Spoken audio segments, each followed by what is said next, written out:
Yo, my name is Shoyo. I'm a wannabe author. I am writing a high action fantasy with a subplot of romance about a girl that goes back in time to save her friends, but if she doesn't save them this time, she might not have another chance. Welcome back to my channel. I am so happy not to be editing anymore. Those Onyx Storm reviews killed me. If you want to see more of me, I just posted all 4 of my Onyx Storm reviews. They're up on my channel already. They're public and you can go watch for all your enjoyment. I also have my first ever writing vlog and my 2025 goals if you want to see what I'm going to be up to this year. Hi, it's really funny because I filmed that video almost 2 months ago. So everything in there is like kind of old now. But I kind of forgot to say what the video was about before jumping into the first segment. But I'm going to explain really fast and get back to past me. So basically in that video we're going to try 3 different writing methods. The bones method, or the body method,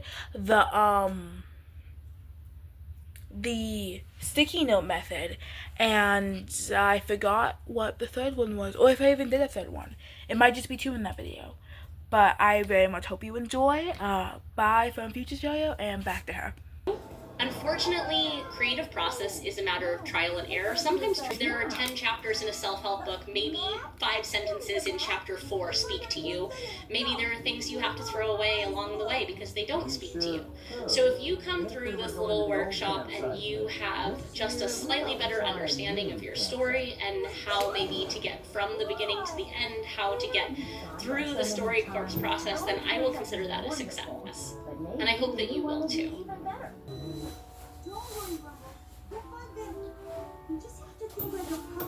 She thought of the mysterious tickets in her pocket as the smoldering moon reminded to discern exactly what her sister had made off with. Tella had obviously been thieving things to prevent. Well, it's been 2-3-ish hours. I'm now back in my room. When y'all originally seen me, I was taking care of my baby brother in my mother's room while doing all this on her very unorganized desk. But I'm also very unorganized, so who cares? So glad to be back at my desk though. That's a mess. But it's a good method. So basically what you do is the bones is basically, you guys all know the 3-act structure of Save the Cat beat sheet. You have 15 beats, the main plot points, and you just keep building upon that, right? So basically, this one doesn't have a set number of plot points you're supposed to use. So I guess you can use this and the 3-act Save the Cat 15 beat sheet. I'm just gonna say Save the Cat beat sheet together, and I feel like it's very useful. But personally, my story, the way I think of it, I don't think the Save the Cat is good for a series. If it is, tell me. I might be wrong. I might have done the wrong research for my book or something. But I don't think of my books as, okay, there's the first book, and then there's the second book, and then there's the third book. Like, I don't think of it as like, okay, this story is here, and I have to connect it to this story that's here. No. I kind of just run it as like one cohesive timeline. So like, I kind of just make up the place for the book. I could write all this in one book. I just can't do that because, publishers don't want millions of words in one document. No, I can only make it like 90K to 120K. So I don't think of it like boom and boom and boom. I don't know why the Save the Cat beat sheet just doesn't work for me. If it works for you, then that's 100% great. Keep doing what you're doing. I'm so proud of you. But it's really good. It's so basic. Okay, so you build your plot points, and you can have as many as you want. You can have 10. You can have 50. You can have 100. Right now, I'm at plot point 14. But in between those plot points, I make more plot points of like the things that happen, like to get down to the nitty gritty, because I need the nitty gritty. Like if I don't have exactly what's going to happen on the page, my plot, yeah, I'm not a very good like staying on tracker. So when I tried to do this, no planning, nothing, when I was in like sixth grade, of course it didn't work out, because I found out how much I need to plan, at least for something like this. For everything else, I don't know, my room, my schoolwork, I mean, I need a schedule. I'm a very schedulized person. I'm going to go into chaos if I don't have some sort of semblance of a schedule. So I guess that's really why this one works more than me. So then after you have all your beat sheets, all your plot points, make sure your characters are fully fleshed out. And you can go check out, this one's a really good video, and this is also a really good video for fleshing out your characters. When I say fleshing out your characters, I don't mean, okay, what's more of their motivation? Why are they doing this and that? No. I mean, what's your character's favorite hobby? What do they like to do in their free time? If someone killed their mother right now, what would they do? If someone kidnapped their sibling, what would they do? Are they an only child? If they were born an only child, would any of this changed? What in their life would have to change for them to change? You know, like there's certain questions you need to ask yourself. You need to know your character inside and out. You need to know, you don't need to have every minuscule detail of them memorized, but you should have it at least a few of them somewhere down on the page. Making your characters three-dimensional. Like my main character, Shoyo, not her real name right now. I'm literally finding it. Shoyo, she's very selfish. She likes to keep her friends safe. She especially during more of her later arcs in life, originally she's very selfless. She's very, I can give you this, I can give you this. No, I don't need to receive anything. She's very giving to her people. That's one-dimensional. That's one of her character traits. Now add two more. That's three-dimensional. Now all of my characters, they have about 4 to 6 of these. My characters are very diverse, and I am drawing out all the character arcs. I like thinking of my characters as arcs instead of just they're here once and now they get here. What happens in between? I have to go along with all their steps. I have to be there with them. That's just how my brain works. If anything else works for you, go along with it. Now, let me stop rambling. The next step in this is to glorify. You can write all you'd like. You can doodle daddle in all your dots. You can mix them up. You can paint. You can stroke. You can add new colors to the painting. Anything you'd like, you can do in the writing process. And then there's revising. And I stopped watching the video at that point because I don't need that part. I'm in the planning. I'm in the body. I'm in the bones. Now moving on to a plotting method that many people know and love. No, it's not Save the Cat. I'm sorry. You know the trend that was happening a while ago where people would put a bunch of sticky notes on their wall and just start writing? That's what we're trying. Now, that wall behind me, I don't know. Is that too far away? Y'all wouldn't be able to see anything. We might use this wall. That's right over there. Don't mind this. I like to collect wine bottles for my mother. We might use this one over here because it's way easier for me to access. I can still sit down while using it, and it might be just overall better. So we're gonna experiment for a second. Experiment. Now, usually people have this color coded, but I don't have enough. I mean, I guess maybe I have 3, 4 colors of sticky notes with me, I think. I had purple ones somewhere. I'll find them later. So I guess, green can be for book 1. No, because I have a lot of these, and I don't have most of book 2 figured out. Green will be for, no, let's just do book 1. This will be for book 1, any character stuff happening. Blue can be for, I'll put them on the screen when I figure it out. Okay, I have figured it out. This is what all the the 3 sticky note colors that I have in my possession right now mean. It's very simple. It's very easy to understand. I also have them posted up over here on my door, the door you can't see in the frame because the other wine bottle. But I have them over here. Blue is for character arts, yellow is for relationships, and green is for plot, which is why I'm so glad I had the most of them. Now, okay, if we're starting from the very beginning, I don't need to. I've thought about the beginning way too much that I feel like I should skip to really, okay. So on the 0 draft, the one that got deleted, 30,000 words on the Great Drain, we had chapter 12 by the time we got here. And it was good, it was fine.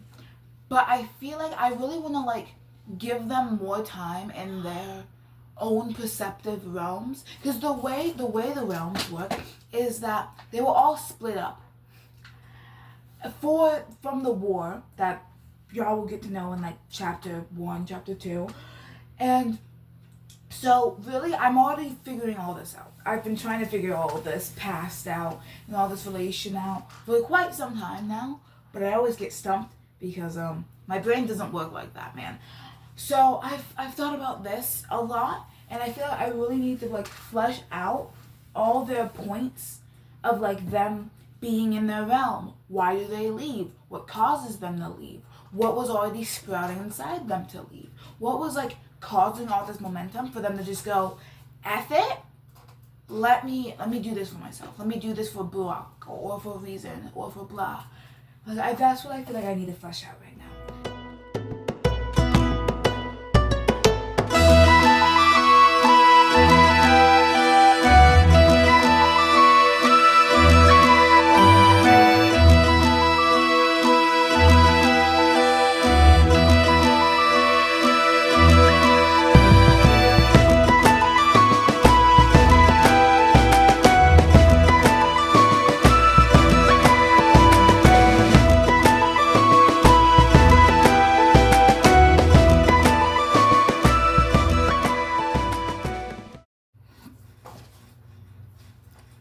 That took way too long.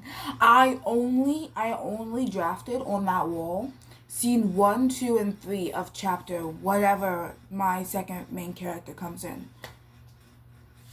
That's okay. So the first method is very broad. It's like, okay, you're starting. The first thing you're gonna do is those broad strokes. You're gonna find your bones. You're gonna find what makes your story your story.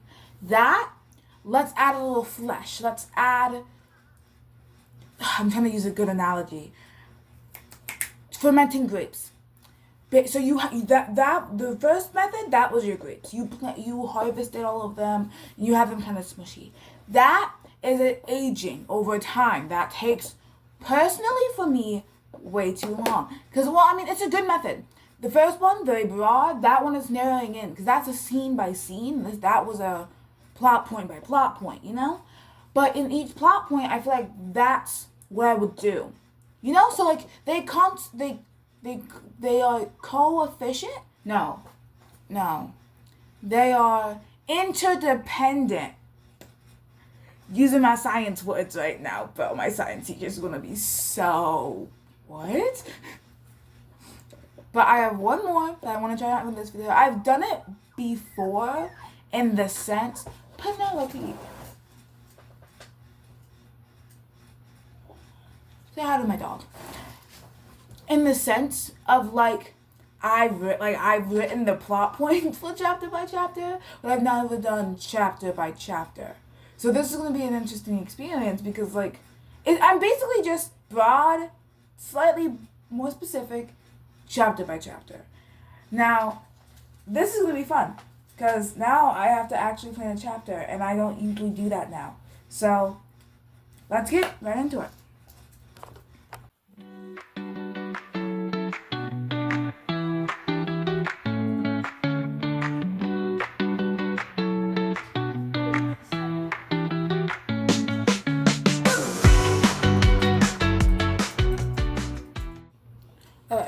Next day, I just get back from school and eating, so that's why I'm in different clothing and I'm not in the same attire. And I'm sorry for not notifying you guys or anything, because I did not get to it last night. I was so tired after doing the other two in one sitting, and I was not into it. But I just got done doing chapter by chapter. I did the next chapter. I did chapter whatever is after the one I planned, because I don't know how the chapters beforehand are going to be running, so I don't know how many chapters are going to be. But it's basically the same thing as the sticky note method, where you go scene by scene. Well, okay, so that's broad, that's a little narrator, that's a little narrator. It's basically the same thing. You can use any one of these to plan your entire novel. That one, if you want to go broader, use that. You can use that with any and any of the plot structures. You can use that with the save the cat method. You can do that with the seven-tailed dragon. That's what now I'm not gonna call it. That's not what its actual name. You can use the bones body method. That's personally the one I'm probably gonna stick with after this video, because I feel like that's the one that's gonna get as much in depth for me. But will I ever use the sticky note method again? Yes, it was very useful to put my thoughts down on paper without needing to have 13 different notebooks. I could just write on a quick sticky note, paste it on the wall, and just come back to it when I need it again. Or like I did with my chapter 2, which is right over here. I put all the sticky notes on a piece of paper, and now I just have chapter 2. And it's on the back of one of my little blurbs of just like notes from my brain dumps. Like it's really useful when you really get to it. And chapter by chapter is also a really good method to make sure you're not missing anything that you need to hit in the chapter. You can use all three of them together, or you can use them all separately. It's just how you decide to use the plotting methods. But I feel like they're all useful in their own collective ways, because like they all have different purposes in the writing process. But they do the same thing. You know, they help you plot. They help you understand your novel and the way you want to write it. So I guess it's all a suggestive choice to what you think will be best for you. Now, that's the end of this video. I thank you so much for watching to the end of this. I've been getting like so much more with you guys, and I'm going to try my best to be more on time, more concise. I might give you guys an extra video during spring break, which is next week for me, but I promise I want to start getting on the roll of probably filming more often, because I realized the reason I was so late beforehand was because I wasn't filming enough, and I'm so sorry for being late on the last 2 or 3 Onyx Storm reviews. I hope you guys enjoyed this video, and that's all you're going to be seeing from me. This is Shoyo signing out. Stay creative and keep on reading. Bye!